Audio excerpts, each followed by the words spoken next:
We are going now to what we've been talking about, biomarkers and clinical endpoints. And so we're going to get down another level.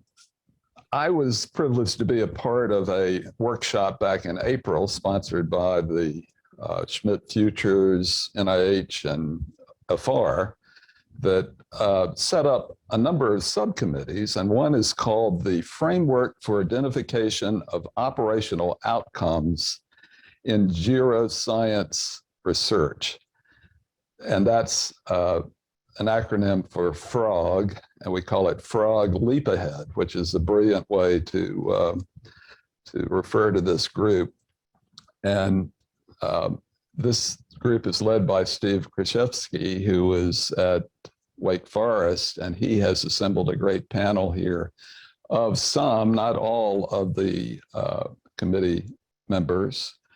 And we have our own code expression to gain entry into the room. We say, rivet, rivet. So go ahead, Steve, take it away.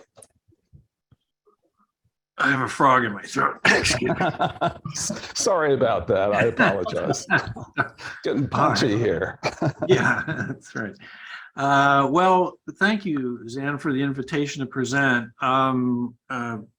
You did mention the Frog Leap Ahead group, and that was part of a panel called Biomarkers to Accelerate Industry Uptake of Translational Geoscience. And it's really a meeting of folks who are from academia and clinical trialists with people in industry and also in regulatory bodies to try to figure out how to thread the needle so that we can build support and a strong evidence base in favor of, or opposed, I suppose, to test interventions that we think might affect the biology of aging. So I have a few framing remarks and some questions at the end for the panelists to discuss. But before I do it, I'd really enjoy introducing this wonderful group of people. And I'm going to start with, I'll call on folks because I'm sure everyone's Zoom windows are organized a little bit differently. Dr. Bhasin, would you like to go first? Hi, good afternoon, everyone. Thank you for the invitation to participate in this panel discussion.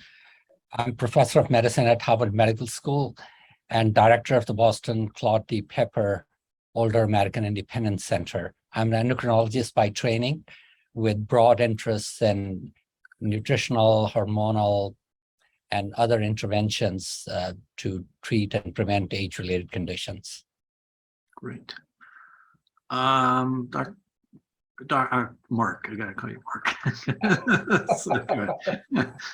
Oh, thank you, Steve. This is Mark Espeland. I'm with Steve and Jamie at Wake Forest. I'm trained as a statistician. I have appointments in gerontology and biostatistics here at Wake Forest. I've been doing clinical trials for about 35 years now, and many of them have focused on aging outcomes. And my current interests are aging and cognitive decline and this topic. So thank you so much. Yeah. And Gregory, I'm sorry, Gingery, sorry.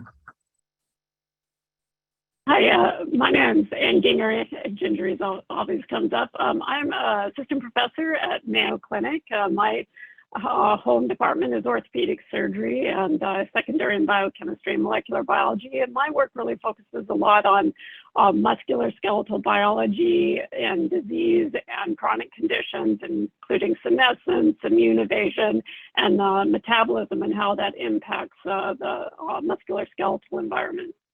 Great. Apologize for the mangling of your name. Jamie Justice. Hi, everybody. Jamie Justice, and I am at Wake Forest with Mark and Steve. So I'm in gerontology and geriatric medicine and help run our local NIH-supported Pepper Center's Integrated Biology Core, co-leading that effort. So, and I've had the opportunity to work with a number of people that are on the call today in developing different trials, whether they're really small, sort of early proof of concept trials with Tamara, or thinking about endpoints and biomarkers for larger scale multi-center trials, and also have the great fortune of working with George, who's also on other efforts to build a multidisciplinary workforce in geroscience and what that looks like in order to advance the field for the next generation. Thank you. And that's a good segue to George. Well, hi there. Thanks for the introduction. I'm George Kritchevsky. I'm a geriatrician. I've been working in the translational geroscience space for many years, and I am director of the Yukon Center on Aging and our Pepper Center, and also involved in a number of geroscience efforts, as you heard. Joe, you want to go next? Sure. My name is Joe Manetsky. I am the Vice President of Research Partnerships at the Foundation for the NIH, which is a separate 501c3 not-for-profit that supports NIH. Prior to being at FNIH, I was in big pharma, so I was in the dark side for 20 years, both at Pfizer and Merck. I've had the pleasure and great honor to run the Biomarkers Consortium within the FNIH for a number of years, which has successfully qualified, FDA qualified markers, has generated biomarkers that are being used in clinical trials. And those biomarkers have gone on to help the approval of at least 15 drugs. So while I may not have anything to, any of my background is in gerontology, I am very well versed in the regulatory and clinical decision-making necessary to generate biomarkers. Thank you. Felipe Sierra, would you like to go next? Yeah, I'm Felipe Sierra. I am the Chief Scientific Officer of Evolution Foundation, a new nonprofit institution in charge of funding basic and clinical and all sorts of research on the aging field. And we just started functioning a few months ago. So we're just starting, but I encourage everybody to keep an eye on us because there will be a lot of offers coming. Okay, good. And only because your last name starts with the later in the alphabet, Tamara, would you like to introduce yourself? Hi, I'm Tamara Chkonia. I'm from Mayo Clinic. I'm associate consultant. It's just great that Mayo Clinic has 4 appointments. So at my home department is physiology and biomedical engineering. By training, I'm molecular biologist and cell biologist. And as a basic scientist, my interest is how basic mechanisms of aging, especially cellular senescence, contributes to many chronic diseases and conditions associated with aging. And as a translational scientist working with Jim Kirkland for 24 years, I'm involved in more than 30 clinical trials, testing different interventions, targeting fundamental aging processes, not only senescence, but all others that are actually tested these days, including rapamycin, lifestyle interventions, etc. And I work very closely with George and Steve and Jamie and Anne, panelists, and have a lot of interaction during my career with Felipe. And now we have something called Translational Geroscience Network, which George and Steve are involved, and I'm responsible within this program for something analytical laboratory, which is Facility for Geroscience Analysis. And this laboratory aims to measure auxiliary measures of fundamental aging processes in tissues and body fluids to come up with something clinically meaningful and translatable and sensitive to interventions. So currently, we biobank with George and do analysis of more than 40 clinical trials and observational studies and collect biospecimens from these subjects. Excellent. So thank you all for participating today. I have a few sort of prepared comments, shouldn't take too long, and because I really do want to get into the discussion. So let me share my screen.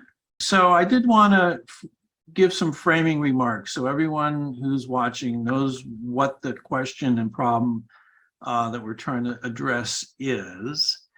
And this really, I know many people probably have heard about geroscience.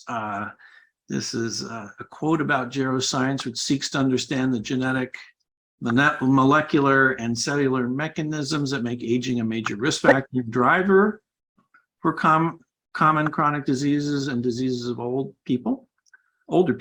And that is directly from the NIA website. And my guess is Felipe may have actually written this at some point when he was director of the Division of Aging Biology. Disavowed by now. Okay. But to put this idea to use, the whole idea is that we think, and the hypothesis, I guess, if you would say the geroscience hypothesis is, we can target aging biology for benefits, and they could be to treat disease. And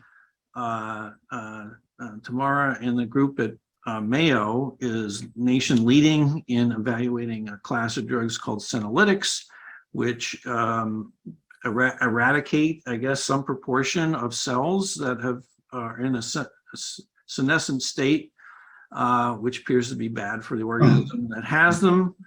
There are also trials to build resistance. I think Rapalog work that Dr. Manick has led is a good example of this, where you're not treating aging per se, but you're making the immune system more resilient in older people to look more like a younger, at least functionally more like a younger immune system. And then there's prevention contexts, and this follows very nicely on the panel that just ended. Can we somehow manipulate the aging biology to prevent the onset of disease and extend health span as opposed to lifespan? And so that prevention context, and we have some examples, certainly in animal models. There are many examples, but caloric restriction is one where in many models, giving animals a little less to eat than they'd rather does seem to have health benefits. And in humans, we're thinking very deeply about metformin as a drug that could be repurposed to this, repurposed in order to prevent many, a panel of age-related chronic disease. So if you're trying to test the promise of geroscience for preventing aging related disease, you basically have a hypothesis that targeting will prevent or delay age-related diseases and impairments in humans. And that's a good and very strong hypothesis, but it is practically challenging because prevention trials, especially to prevent specific diseases, require a long time, a lot of people, but on the other hand, they are definitive. If it turns out you did prevent it, everyone will buy that, and that can serve as the foundation for future work. But if we had validated biomarkers of the aging process, perhaps we could look at the response of those biomarkers instead and have a more efficient evaluation of new potential treatments. So that's faster and certainly more economical, but there is a question of its relevance. And that's what I want to talk about next, is how do we know that if we have a biomarker that's actually relevant to our goal, which is to provide a clear indication that we're likely to actually prevent or delay age-related diseases and associated impairments. So there are many different kinds of biomarkers, and there's a whole pamphlet, I guess, the FDA has published on the different kinds of biomarkers that might be used. And when we met in April, Joe was very eloquent on these classes. This is a paper that came out in 2018, and where the statement is made, the most common and serious error in the evaluation of biomarkers is the assumption that a correlation between the measured level of a biomarker and the clinical outcome constitutes a valid surrogate. So this idea of surrogate outcome has a specific meaning. The surrogate outcomes or intermediate endpoint have a specific meaning that I'd like to describe for you all. So a surrogate biomarker has two qualities. It predicts a clinical outcome, and we have a lot of these. One I'm spent a lot of time looking at, IL-6, interleukin-6, predicts a lot of outcomes. But to be a good marker in a trial, it also has to have the quality such that treatment-induced changes in the marker, so the treatment would have to change the marker, and that change consistently predicts the effect of the treatment on the clinical outcome. So you can't, implicit in that is you can't validate a marker without a successful treatment for a clinical outcome.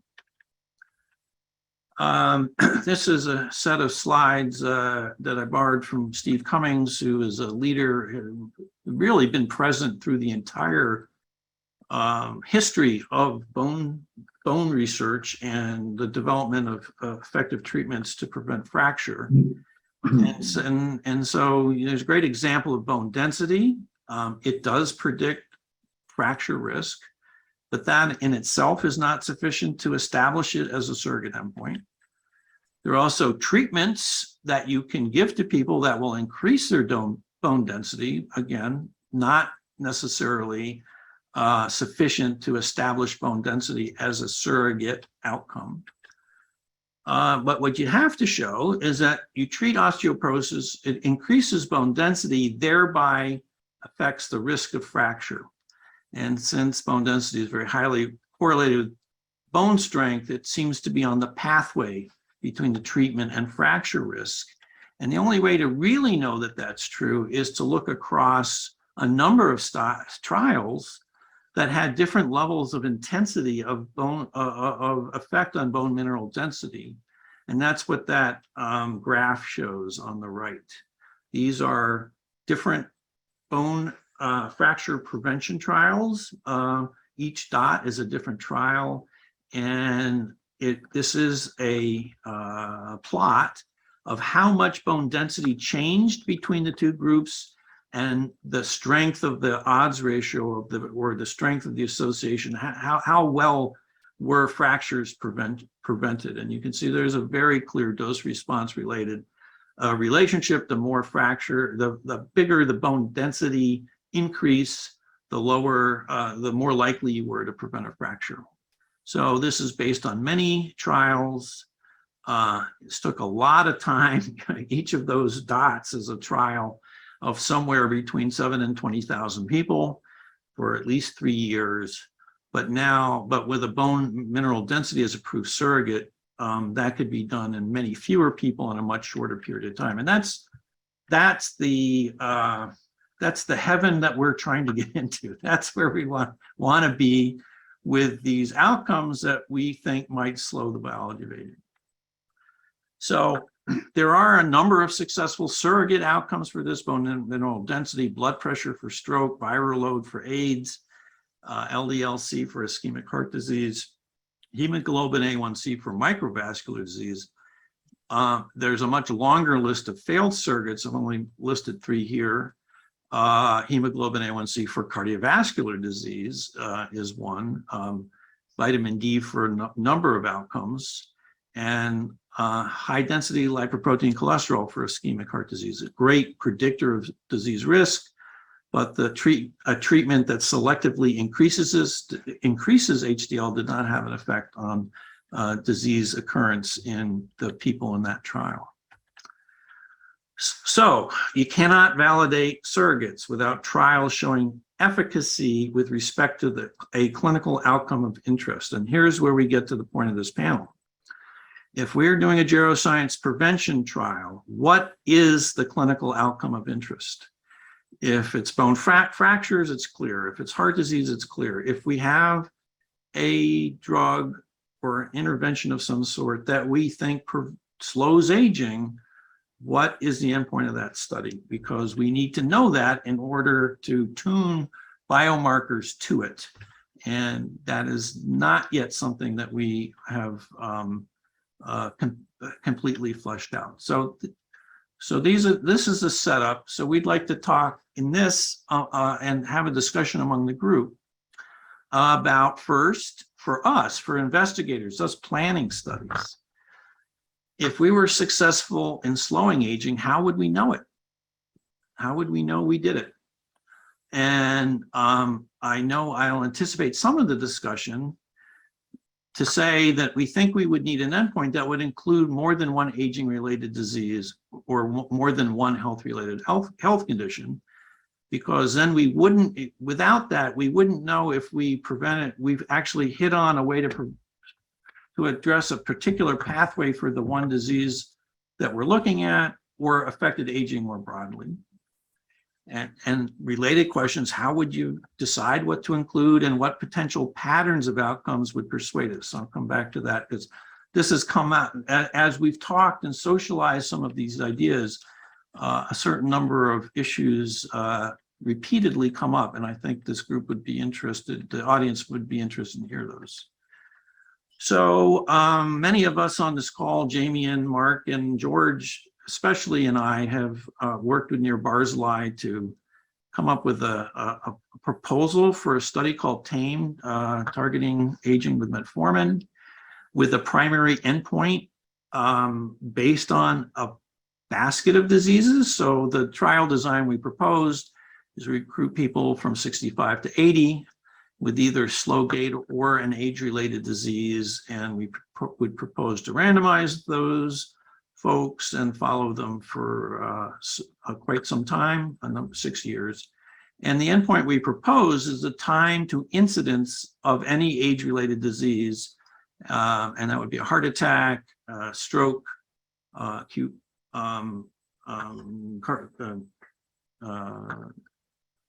coronary congestive heart failure, sorry, MCI, dementia, or death. And there's an asterisk on that because it's not all cancers. And the idea is if you came in the study with heart disease, you wouldn't be an endpoint if you got another heart attack, but you'd be an endpoint if you had one of the other outcomes. So I put some hypothetical results there for each of the components, and this has been this very important discussion that people come up a lot. So we would have a composite, and let's say for the sake of argument, in every case, metformin had a beneficial effect on the composite. That P less than 0.05, New England Journal is happy, and we get to say that yes, it was slower to event. But you would have different, perhaps, constellation of potential signals from within that. And so the ideal would be result one, everything goes down, everyone's happy.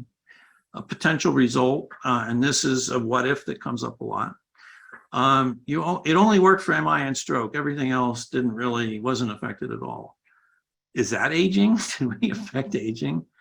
Another hypothetical that comes up is most things go down, one thing goes up. And then result four is sort of intermediate among those. And so we need a way to come up with rules or that people would accept to say what result is consistent with affecting the aging process versus other potential interpretations of the pattern of effect.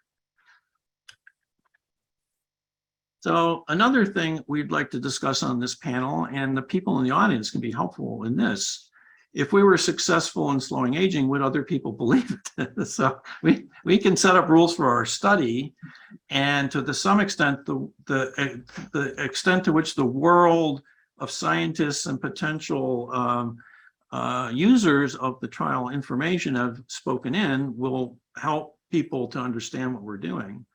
But the other aspect of this, which is important, is this geroscience approach is very counter to the paradigm implicit in the FDA approach, which is one drug, one mechanism, one disease. We're claiming one drug, one mechanism, many diseases, or one drug, several mechanisms, many diseases in the case of metformin. Typically, going back to the previous slide, there are a number of people addressing ahead of the fact, technical concerns about potential endpoints, There are generic concerns among trialists about the use of composites. And as I already talked, the interpretation of the components is certainly, everyone can look at those numbers and come up with their own idea of what it means, sort of a Rorschach test of your prior beliefs. And this is also quite interesting and something I hadn't really realized till we started talking about this, people. There's actually a very important emotional response to this whole idea. And in some cases, what I've come to learn is that in many cases, emotion precludes reasoned judgment, where rather people will come up with reasons to justify the emotions they think about things, which is, I guess, typical, but hopefully something in science that we can work around. And some of the things that come up that I've encountered, and maybe other panelists can contribute as well. Beliefs about the mutability of aging. I don't think this is a huge problem in geroscience, but people outside. There are beliefs about the artificial manipulation of biology, and then a lot of negative reactions based on challenging entrenched rules of thumb regarding trial design. And that's not to say people aren't necessarily wrong, but they're not willing to engage to come to an understanding of how things might be better. So with that, I will stop sharing. And so I'd like to engage the panel on a various number of these. And I thought maybe we could start with the more technical and maybe call on Mark first to a little bit about your statistician's view about interpretability and so forth, and how you and your colleagues might work through some of the issues that come up from non-statisticians, even some other statisticians. Yeah, well, thank you, Steve. Maybe I can talk a little bit about multimorbidity since you brought that up. And your example, I think, is very helpful. I don't think any of us would believe that whatever mechanism we're treating would have the same effect on all the different outcomes. Certainly, there'd be other forces that are affecting their incidence beyond whatever mechanism we're working with. And so I think you would expect that there should be some variability in intervention response among these different disease conditions, and expect that. And so if you observe that it is positive for some diseases and neutral for others, that's not unexpected, I think. And even if it's positive for some and going the other direction in the other.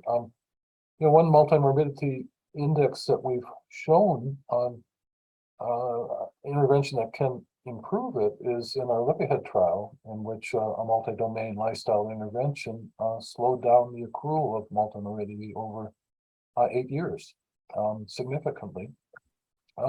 We had 10 different components in our multimorbidity index, and 8 of them went positive, 2 of them went negative.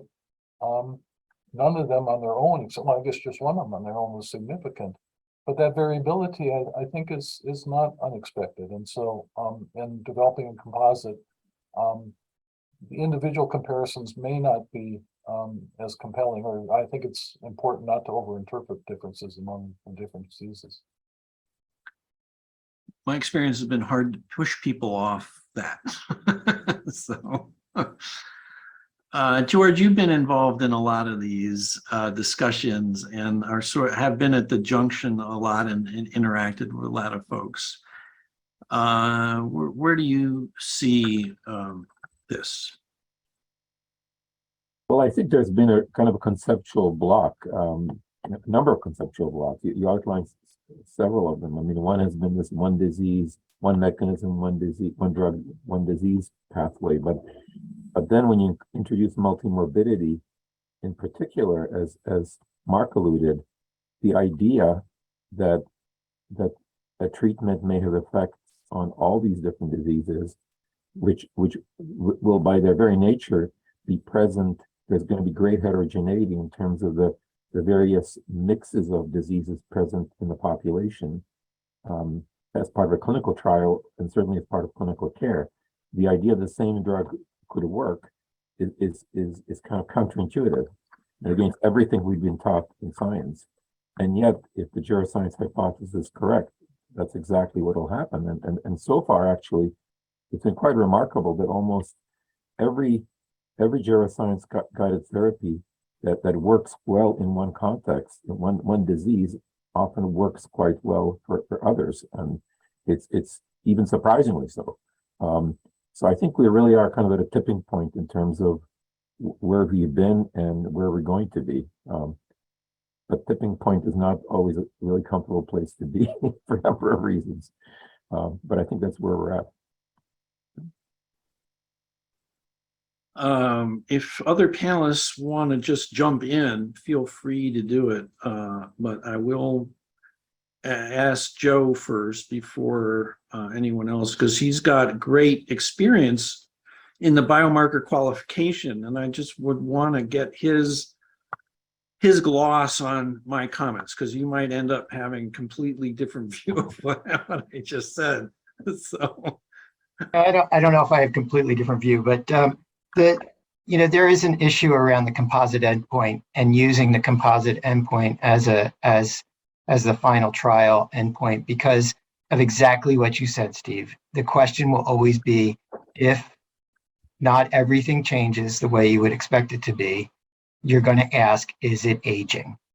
It might be interesting. It may still be a great drug. But the question will always become, is it aging? And actually, I think we have a short-term, a more recent history on a particular event that caused a number of different symptoms that was different in different people, depending on God knows what, actually, at this point. But that's COVID infection. That's a SARS-CoV-2 infection, right? When we first saw infections, people lost their sense of smell. Some of them had huge, a large change in their temperature. They had fatigue, some, but nobody had all of them.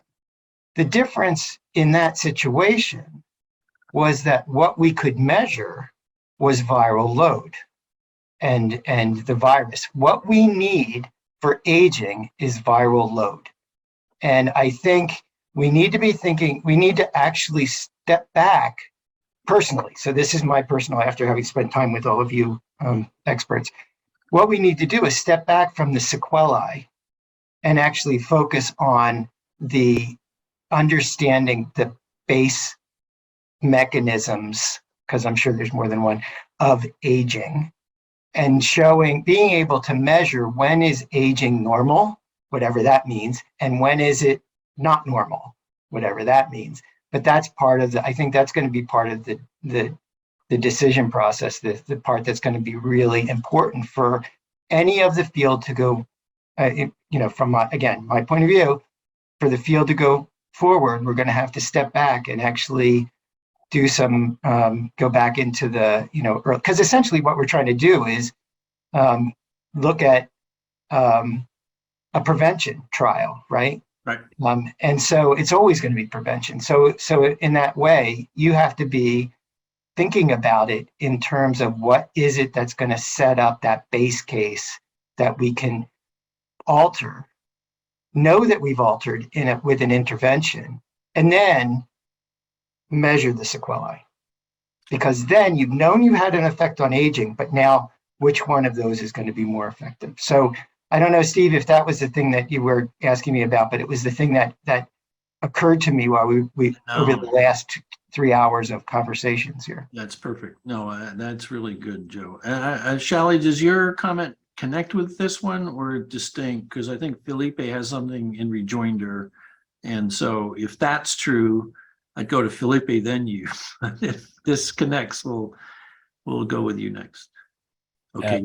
I stand out in favor of Felipe first. Okay, Felipe, go ahead. Okay, thanks, Shally. So I agree that this is a potentially big problem of whether people will take it as aging or not. Like if we take, for example, the example you get the TAME trial, yes, there's 6 different things there, but 3 of them are cardiovascular. So there's really 3 things: cardiovascular, cancer, death. It's not that convincing as it is. So I would argue that a more convincing thing would be And this is what I mentioned before, that we disavow the original definition of geroscience. We should not focus on appearance of diseases. We should focus on maintenance of health. And in that sense, an endpoint that would be like the intrinsic capacity that the World Health Organization has been doing, or frailty happens late. There are several other things that to me might be more convincing to people because they're not as dramatic. I mean, as I've always said, cancer is an important thing, but so is arthritis. And nobody pays much attention to arthritis, okay? But arthritis lowers your quality of life. So we really have to think about what endpoints we're talking about, because I think that will play a big role into whether or not people from outside of the field buy our argument or not. So I would argue for a more functional endpoint, which people say that if FDA is not interested in, but it's not true. The FDA does get interested in things that help quality of life. So I think we have to re-evaluate those things. And that was what I wanted to say. Right. Shally, go ahead. Thank you. Yeah, thank you, Steve. So first, I want to say, Steve, your framing slides were beautifully done. It highlighted some of the complexities of our discussion and the challenge we have in this area. There's a lot of circularity in the terms that we use. And it seems to me it's unlikely in our current state of understanding that a drug could be approved for an aging indication. And so, and what are age-related diseases? You know, most of the chronic diseases are age-related diseases. And also now we have drugs such as SGLT2 inhibitors, GLP-1 and dual agonists that can prevent a number of age-related conditions: diabetes, kidney disease, heart disease, even dementia, arguably. So are they the kinds of drugs? We think they act through different mechanisms, but are those not aging mechanisms? And are only the pillars of aging that have been published, are they the only mechanisms of aging? And do we have to target those mechanisms if, if these drugs are so potent in preventing diabetes, heart disease, kidney disease, are they not serving the purpose for which we are trying to develop drugs targeting mechanisms of aging? So there's a lot of circularity. So I like the approach that you offered of developing drugs that will prevent one or more conditions that we think are associated with aging: diabetes, heart disease, kidney disease, dementia, cancer. Okay. Jamie had her hand up. Yeah, but I did. I know my point. I put it down to listen to what the last comment, because that kind of deviated from where the conversation was approaching. So I want to make sure that I come back to that, because I think your last point was really salient. But I just wanted to comment, when we're thinking about, I know, Felipe, I love your comment about, how do we measure health and what does that look like, and why do we sort of default to measuring disease? And I know that this is a question that I actually took directly to Steve and Mark at one point a couple of years ago, and said, well, how do we measure health? And and some of the issues just becomes, and how does that become adjudicated? And what specifically are we measuring that we're convinced is health versus disease? And it can get a little bit tricky. And I know Mark gave me at one point some convincing arguments. It's easier to measure convincingly, when things break down versus when they stay together, just in terms of trying to power a trial and what that looks like. But I think it feeds into another really important point, whether we're talking about a clinical endpoint or a biomarker or some functional measure, is that, we make a lot of assumptions that even when we're defining a disease or something, is that we're all using the same definition. and that we're saying that when we're measuring this thing, it is this thing. And we had a beautiful example that some of our, in developing endpoints for a future trial for lifestyle intervention of caloric restriction or time restricted eating, and talking exactly about the same things we talked about with pharmaceutical trials, right? Is, okay, well, how are you going to, define your event rates, and what do these outcomes look like, and it really, there's so much of it that comes down to just sort of some of the precise definitions of how certain are we on measuring what we say we're measuring, whether it's a biomarker, an endpoint, or a clinical event. Some of these things, and we need to be able to adjudicate them, and we need to have some certainty in what we're measuring. And certainly in the biomarker space, which is a space that I'm really comfortable in, the answer to the vast majority of these is we're not real certain. That there's a certain amount of error and test, retest reliability, and a lot of sort of the really boring nuts and bolts things that really still need to be worked out. And that has to be criteria one. And then we look at salience. And so I just want to make sure that some of those points get entered in, as that it's really critical to think about not just the face validity of what we're measuring, but really, does it measure what we say it does, not just what does it look like. And of course, that any discussion about endpoints, we also need to talk about entry criteria and what the patients and the people that we're talking about as well, because that's going to have a lot of information in the choice of endpoints and biomarkers. So I think a lot of this discussion really depends on who it is you're trying to convince, I guess. So Felipe is the view he expressed, very consistent with gerontology, and this idea that our goal is not to prevent particular diseases, but to promote health and well-being in older people.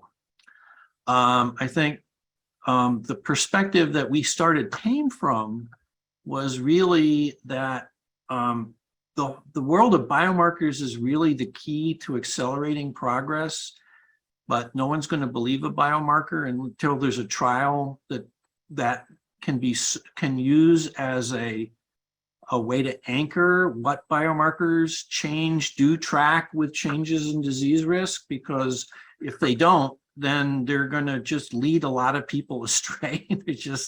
They're going to be and we see this in literature constantly. All kinds of papers from mostly from the animal world, of biomarkers that change in response to different interventions, and that's great. And but they don't help us that much because there's no ground truth to anchor that change to. So does that change mean that the animals were at less risk of X or Y? And the way most animal experiments are done, you can't answer that, because they're looking at groups of animals and comparing them, not individual animals to each other. So it's almost impossible to use the animal literature to address this issue the way most those studies are designed. And then we have Joe's point, which is sort of a melding of those two a little bit, which is, but I think more with more affinity to the view that Felipe pointed out. And you put your hand up, so you get to go next, Joe. You're muted. Because I didn't want to make noise when I wasn't talking. So, sorry. So I think the other thing that we have to be careful about, at least in the biomarker world, and it actually touches back on something you were just saying, Steve, is that, there isn't one biomarker. There isn't one kind of biomarker. And there isn't only one receiver of that information. And the FDA, obviously, if you could generate a surrogate endpoint for aging to measure, that's the gold ring, the big gold ring. Right. There are a lot of little gold rings, I think, along the way. Certainly when I was developing drugs at companies, I was quite happy to have a biomarker that I could be convinced about whether the drug should go further or not. Whether the FDA cared or not was immaterial. It's because I was going to just make the decision to spend another $1 billion on a trial. So that was worth it to me, right?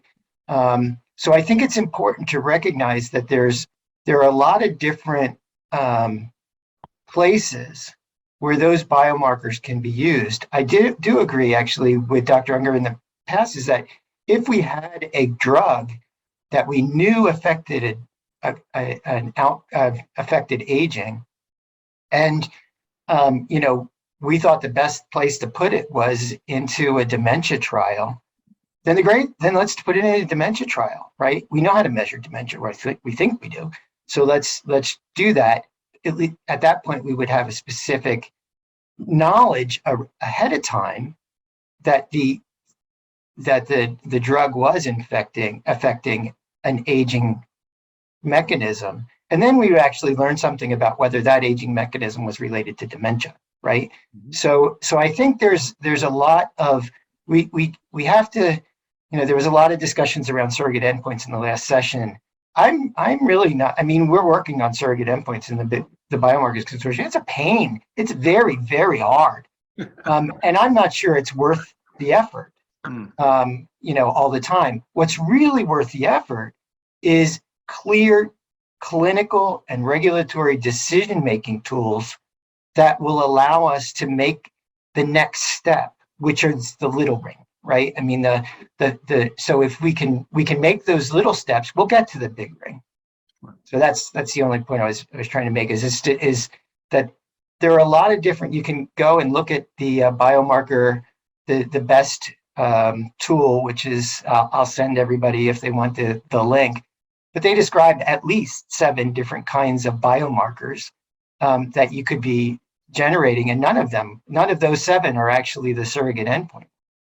Right. So there's a lot of variability, and the amount of evidence you need for each one of them is going to be different.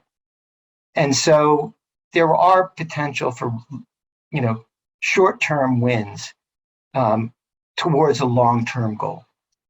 Excellent. I see there are questions in the chat. We'll address those in a formal way in about 15 minutes. So if no one responds to your thing, be rest assured you aren't being ignored. We'll get to it. Mark.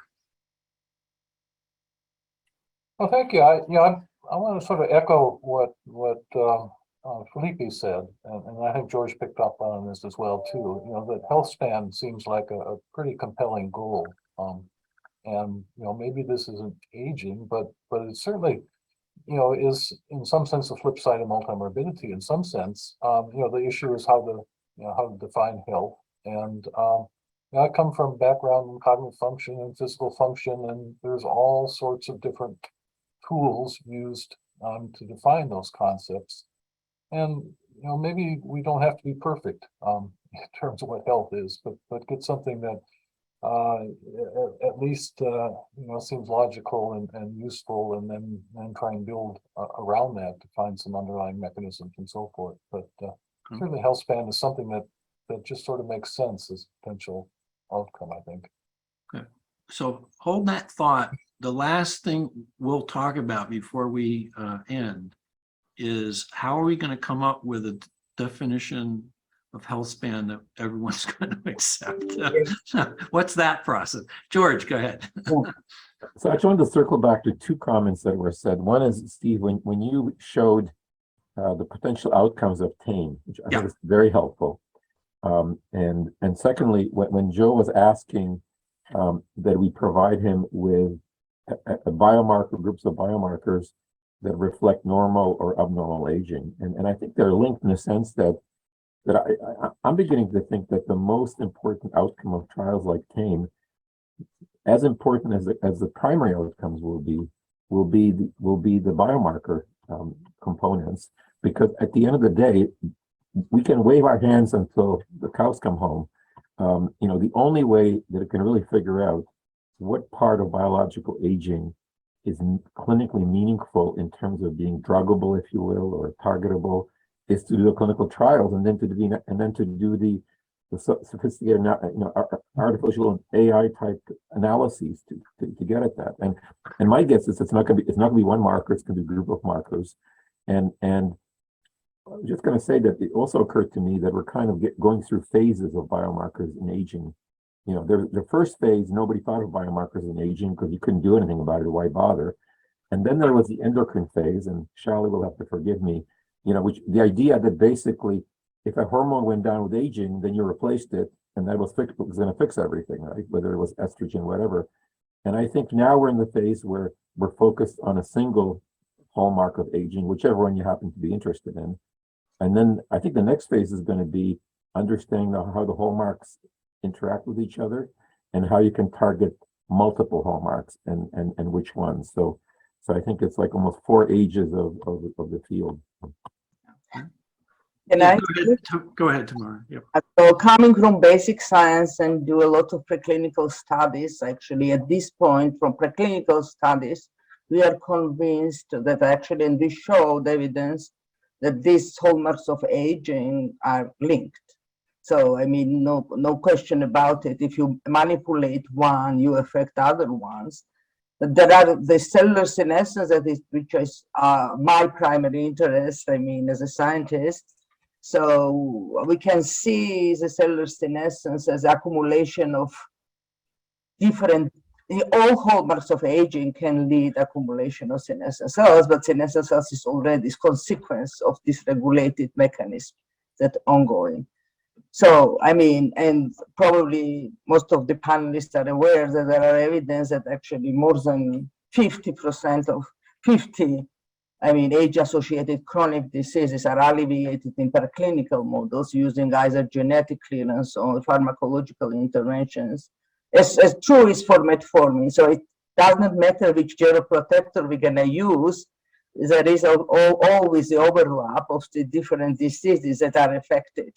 So, I mean, if we target fundamental aging processes, that is another indication that these hallmarks of aging mechanisms are very closely related. For me, it's a little bit difficult to comprehend how we're gonna distinguish resilience, which is we are trying to improve resilience and preserve our healthy lifespan.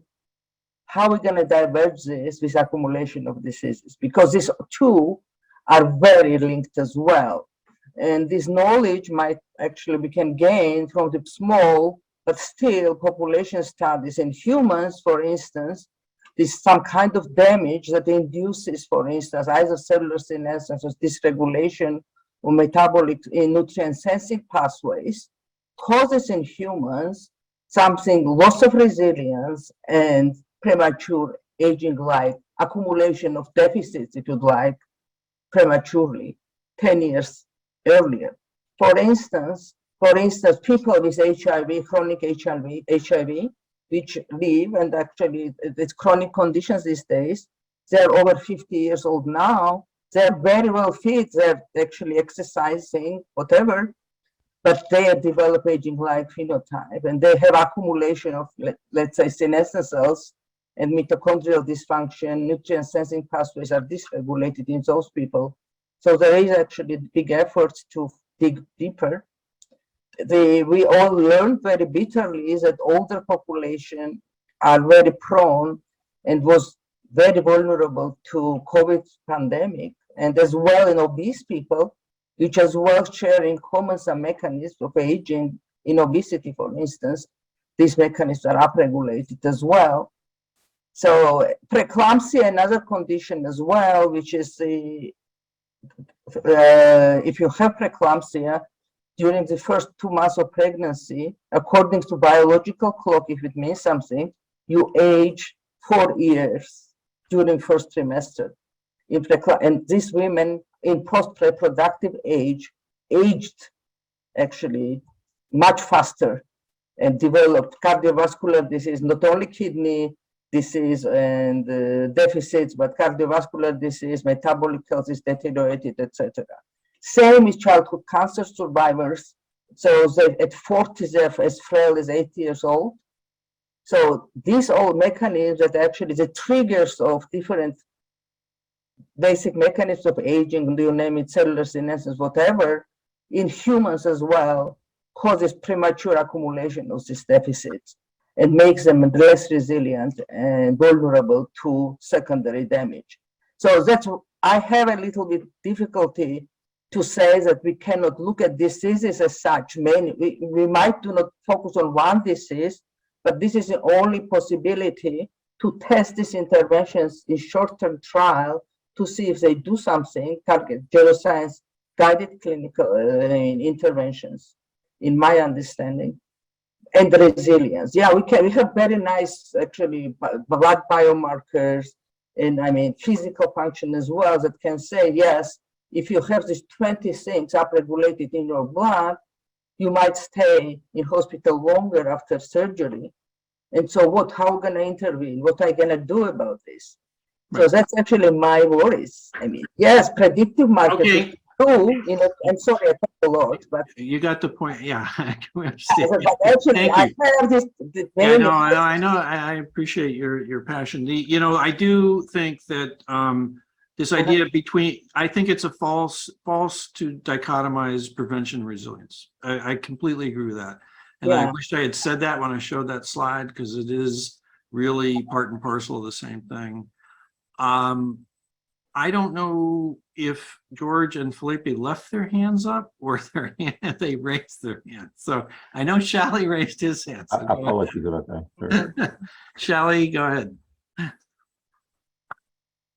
Yeah, I wanted to come back to the issue of how to demonstrate benefit or efficacy of drugs that are targeting aging or age-related conditions. And, you know, so efficacy can be defined in terms of whether the drug is having a beneficial effect on how a person lives or functions or feels.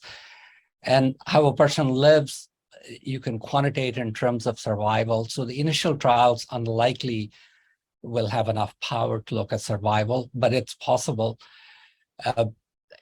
And you can measure function and using, as well as you can measure well-being measures by self-reported measures.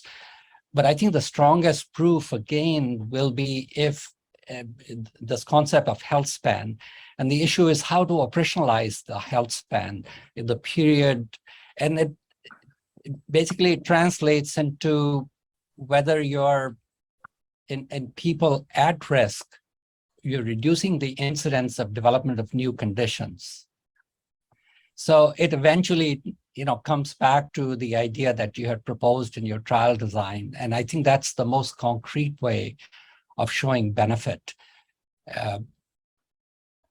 But certainly functional improvements and improvements in well-being are very important endpoints in older people as well.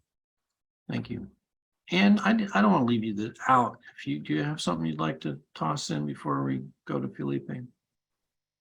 Yeah, I think that what I think about a lot is, especially like in orthopedics, when we're focused on very tissue specific kind of things that are happening or joints or things like that, is a lot of times we're missing the big picture of what is clinically happening to those people. And certainly they get triaged based on certain things, but I think that gets missed out a lot. And overall, what I've been thinking a lot about with clinical trials is, yes, a lot of these are probably by necessity going to have to be disease specific, but if we could gather that functional type data, and to me that would mean like cognitive testing and mobility, and if that could be activity, if that could be rolled into those studies, I think we'd start to have that base of data that we really need to maybe pull it back away from just specific disease and also more toward healthy lifelong aging. And then maybe we'd have the data to really support that that's an important, thing for, regulators and the like to pursue, as well as researchers. So that's so sort of acknowledge the situation we're in now, but try to sort of make more out of it through collection of relevant things that have a wider relevance than just to the disease or condition being studied, right? Good. Felipe. Yeah, I've had my hand on and off, and that's why you were confused. I thought you were slapping me or high-fiving me. I wasn't sure. Yeah. So actually, as we were talking about biomarkers, and I want to come back to the example of the TAME trial. And the reason I raised, but then I lowered my hand, was because Tamara was talking about the same thing I wanted to know, to mention, which is the importance of measuring resilience. So basically, as far as I know, and Jamie can correct me, in the TAME trial, there will be measurements of things like that, but there will also a lot of molecular measurements. The molecular measurements will be difficult for aging simply because it's such a complex situation that there will be always a composite of many omics and things like that. I think that's going to be a difficult sell. But for example, if in the TAME, one of the entry points is reduce walking speed, well, the endpoint would be, what's your walking speed now? I mean, that's a simple one, right? But what I would really like to get the field eventually to move into is to measure resilience. The way I would say is that frailty is a great concept and great thing to do in the clinic, but that by the time I'm frail, I'm basically just dying. So resilience is something that we can measure much earlier. The problem is I have no idea how to measure it. And that I've been dealing with this issue for a long time in my head. I don't know how to do that without stressing the people, because resilience is by definition a response to stress, right? So, and what kind of stress would be appropriate and so on. So for the moment, without having that, I think the multiple omics that are being produced will give us some help, but I think it's going to be a difficult sell. I think I'll again go back to let's focus on health. Let's focus on function, how people are working, not how many diseases they have, but how are you feeling with your life and things like that.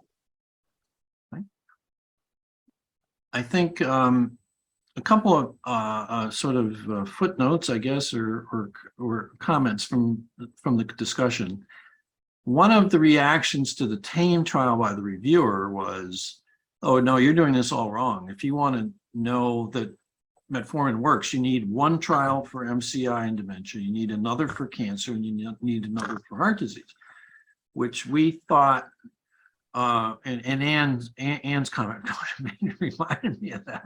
And it's sort of the whole point was to have an endpoint that didn't require 3 trials of 5,000 for 6 years, but 1 trial of 3,000 for 5 years by wrapping that up. But the world clearly wasn't ready, or perhaps we didn't make a convincing case, or we didn't have exactly the right kinds of evidence to put forward to compel reviewers that this was even a possible thing. Although the animal literature is pretty consistent that you affect a lot of all the things that animals die of, they die less slowly when you and they don't happen as early in the lifespan when you manipulate the biology of aging in some way.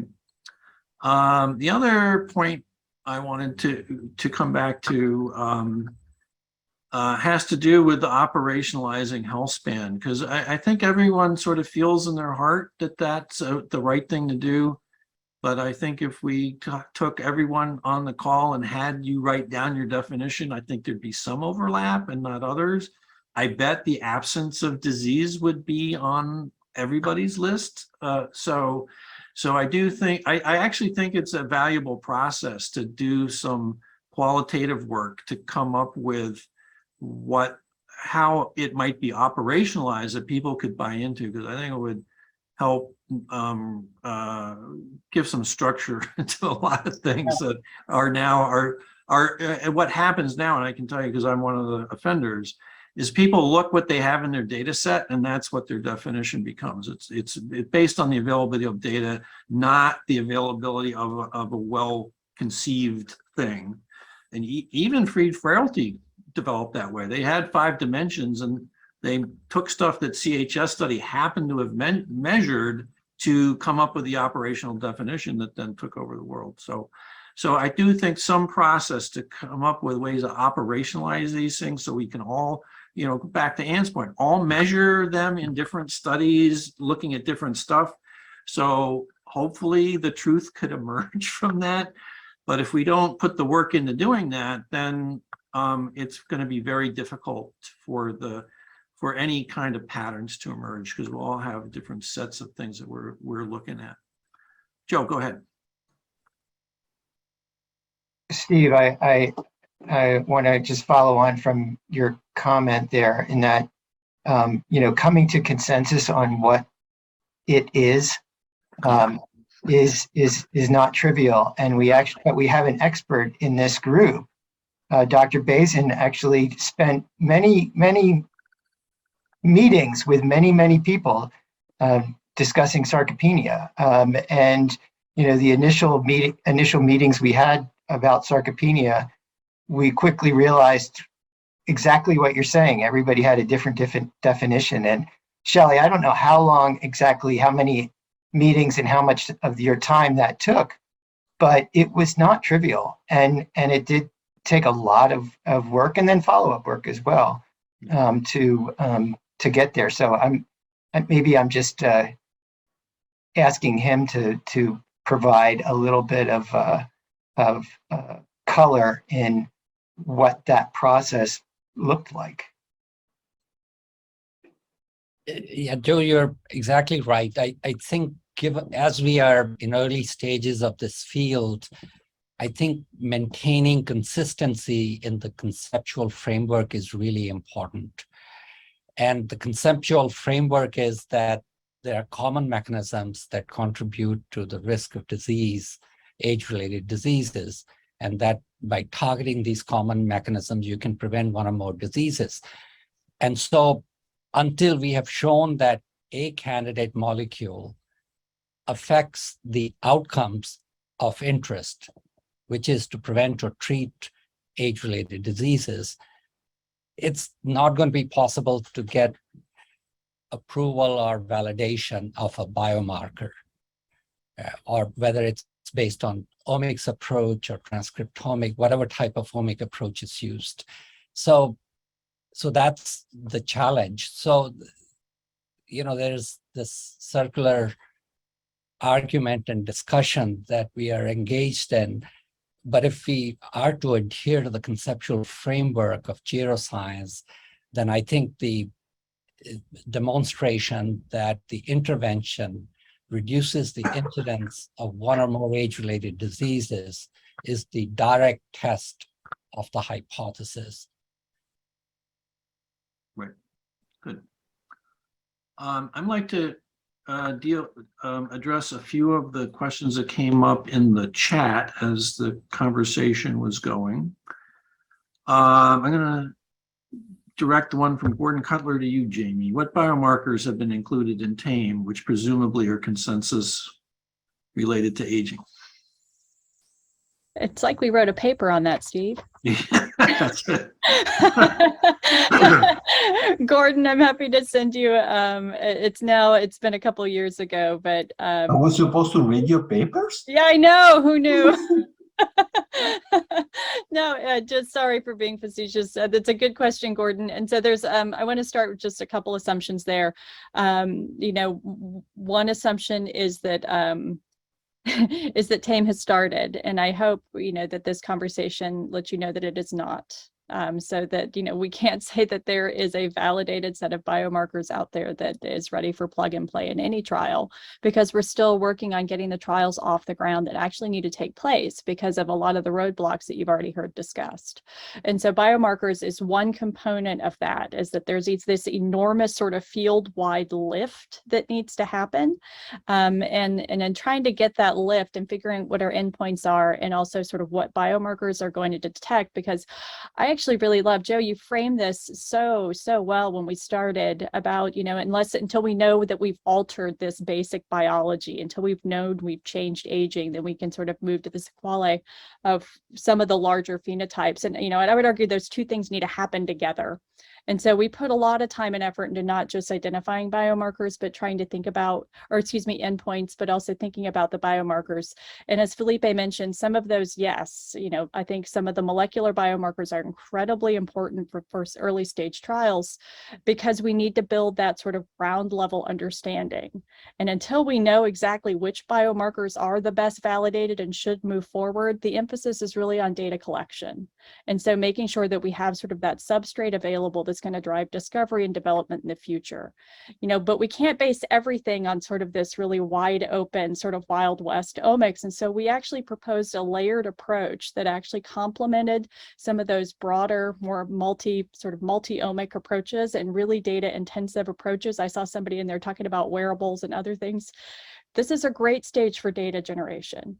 But then also coupling that with a very, well-validated sort of, we came up with a meat and potatoes kind of biomarker approach that's the least sexy biomarker approach, but that one that was really, really focused on developing a common currency to what already exists.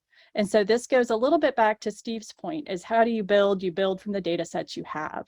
And so we wanted to make sure that whatever trial and whatever endpoints or things that we're looking at, it needs to communicate back to the science that exists. You need to be able to look back to other cohorts so that when we start looking at what a change in biomarker means for a change in outcome, that this trial communicates with other trials. And so I think that there's a really important, for all of us working in the field, is that realizing the place of this trial is going to be one, and hopefully a collection of trials that we begin to build the evidence that's like Steve talked about. There wasn't one trial looking at bone mineral density.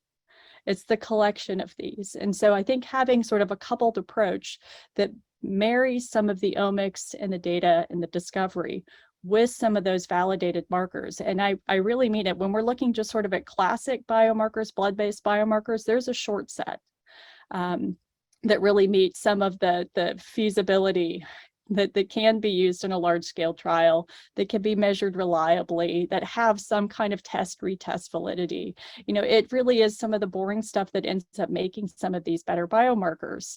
And there's a really short list. But again, I think the most important part is that there was not one. And so even when we're going to a short list of biomarkers, it's still a panel. It's sort of the same way that we're talking about and thinking about aging. There's never going to be just a single. We're just not there yet. And so I think that that's a really important part to embrace. We came out with a short list of anywhere from 5 to 11. We started out with like kind of 11 just tried and true things that we could certainly plug and play. I can link a paper for that. Other groups have gone through a process. I would say more important than any of the specific biomarkers that we came up with is sort of some of the framing talks that we're having right now, is we establish certain criteria that we think a biomarker should meet. And so some of this communicates with what the FDA says for qualification. And then some of this is also as an aging investigator, like these are some of the basics we think, it needs to inform us about aging biology. It needs to be reproducible and robust in different populations. It needs to have some association with the diseases or endpoints of interest for your trial, whether that's health and function, preferably, in addition to specific diseases and mortality. And then it has to be responsive to an intervention, right? So you have to be able to show that it changes with an intervention or, with some other condition. And then more importantly is what Steve, again, going full circle, is it a mediator of that association, right, between your disease and that outcome. So, and I think the mediation is something that gets lost. And again, we might not have it yet, but it's developing trials with the intention of creating a framework for biomarker evaluation in the future. That was a long-winded answer and I'm done now. Okay. I'm still recovering from SARS-CoV-2, so that took all the wind that I have. So, a thread that has been evident here that I hadn't come to the fore is the need to develop multi-dimensional biomarkers as opposed to and both on the biomarker side and the endpoint side.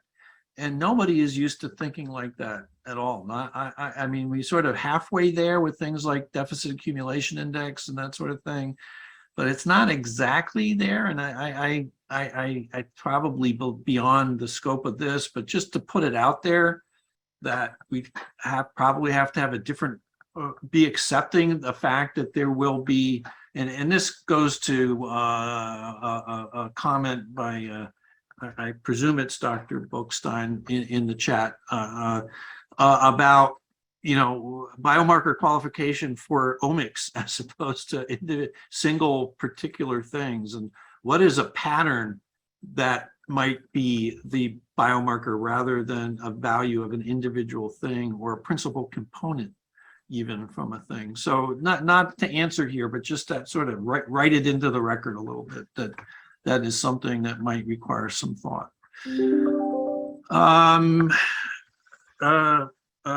One from whose name got cut off, Barb Micheletti, how to address society's emotional aspect on building consensus for geroscience, such as areas of ethics, culture, and spirituality. It seems daunting.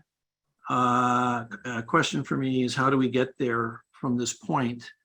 I don't have a great answer to that. I think most in my, there have been really important changes in the way people, at least in the US, have thought about certain things that happen very quickly. And to some extent, it's just having open conversations and engaging people in them so that everyone, so a wide swath knows what's going on. But I say my training as a scientist does not do me much good in trying to address that particular question. But Felipe has a thought. I have a similar training to you, so it's not going to be particularly good.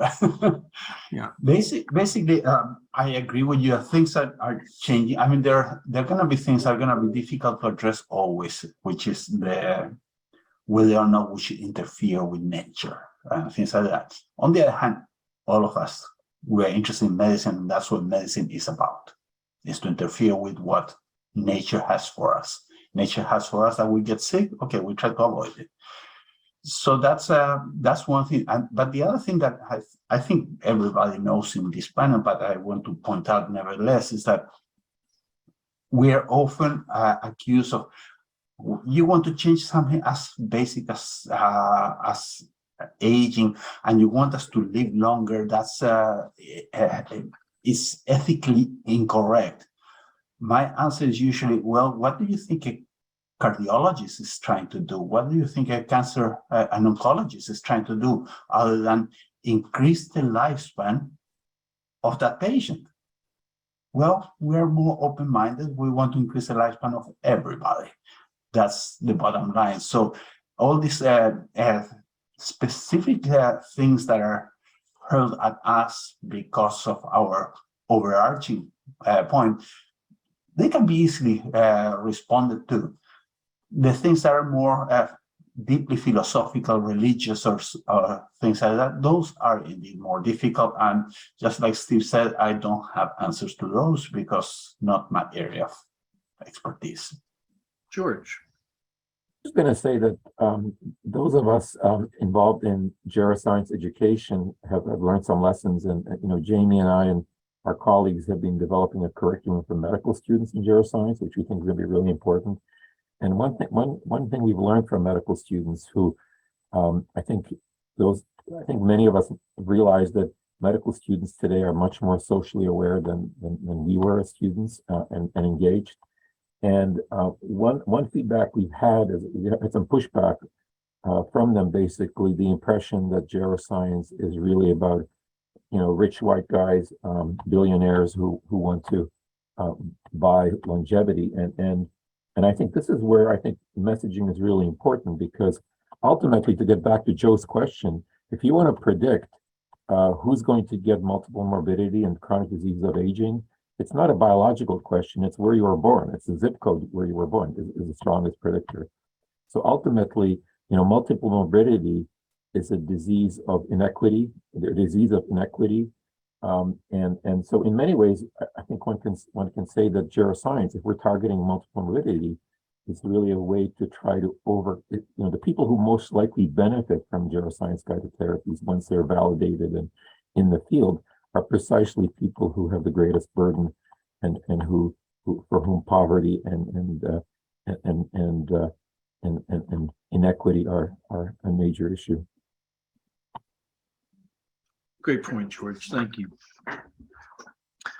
We have about 10 minutes scheduled left. I think these sessions sort of stack up on each other, so I'm going to say we have 5 minutes left and give people who want to break in between sessions to be able to get a drink of water. Any final thoughts from any of the panelists? I just want to thank you all for your deep engagement and very thoughtful comments. I hope the audience got a lot out of it. I did. Every time we have these conversations, something new always comes up, and it's really interesting because we're at a very formative stage in this whole world, and so even though sometimes occasionally it seems like we're covering the same ground, it always gets turned over a slightly different way, and you always new insights come out of it. I think what I heard among many things is that really a process to start operationalizing some of this stuff in ways that are transparent and people can align to. We tried to do that in the Translational Geroscience Network. We have a common battery of things we're asking studies to collect exactly to the point, so that even though they're trying different things in different populations, maybe over time, some patterns would emerge that would allow us to make some conclusions, but I think that could be done on a much bigger scale than we're thinking about. Other reactions or thoughts or lessons? Steve, I want to add one additional element that you're charged to do as the Frog Leap Ahead group. Yeah. And that is to actually start to operationalize the dialogue or the conferencing. You might talk a bit about how you envision this process by which you can move the expert community along and coming to consensus. Yeah, but I think I'd like to.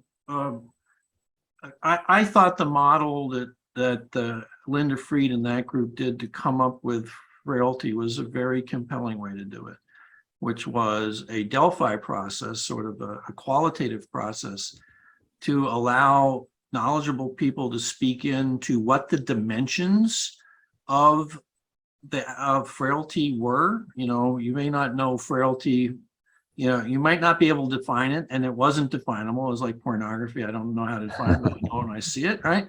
So I think healthy aging the same way. I'm not quite sure what it is, but I kind of know it as I see it, and involve geriatricians and other people in medicine and other people who care about this to sort of start aligning the definitions. And we have there's a literature on this, so it's not starting from zero. And then coming up with plausible ways to assign measures to those. And that's what science has to be. It has to be assigning measures to concepts and having people agree to some extent, or developing some consensus. And there'll always be some people who don't agree, to say, yes, okay, if you measure these this way, we will all agree to call it this. So, Mark, yeah, I think also there's so many clinical trials out there that could be repurposed and really explore maybe post hoc, but the use of different measures that we've been talking about, and just get more experience with their measurement properties and progression and things like that, and see how they hold together and are associated with other outcomes. Yeah, I think that's it. I think there's, I won't call it low-hanging fruit, but I'll call that middle-hanging fruit, because that is a lot of work, but it's there. The fruit's at least on the tree. Tame is trying to grow a new tree. So, you know, this reminds us that there are these stepping stone indications, sarcopenia, frailty, cachexia, these are disease conditions. And presumably, if you have a treatment that can make these conditions better, there is a probability that they would help to prevent in some cases. And this is something Joe knows in spades. He knows that now there is an effort, or I mean, he's part and parcel of the effort to, in effect, validate bone mineral density as a surrogate for fracture rates in osteoporosis trials. And here again, sarcopenia is very analogous to osteopenia or osteoporosis. They're just two adjacent tissues, really. And they're both very much age-related in how they deteriorate. No. Good. All right. Last word, anyone? Well, thank you all for your participation. Really wonderful session, and really thank to all the people who threw something in on the chat. Really good to know people are getting something out of this too. So, and thanks to Zan and Thomas for putting MetaBesity together. I mean, this is a fantastic conference. The second one I've participated in. I really, it's a unique forum, and really, really great to have. And thank you for asking us to do this. Well, thank you so much, Steve, for convening this great panel. Wonderful discussion, and hope we'll be getting together soon. Yes. So stay tuned. Okay. We look forward to seeing you. All right. So great to see all of you, and we'll hope to make it soon again.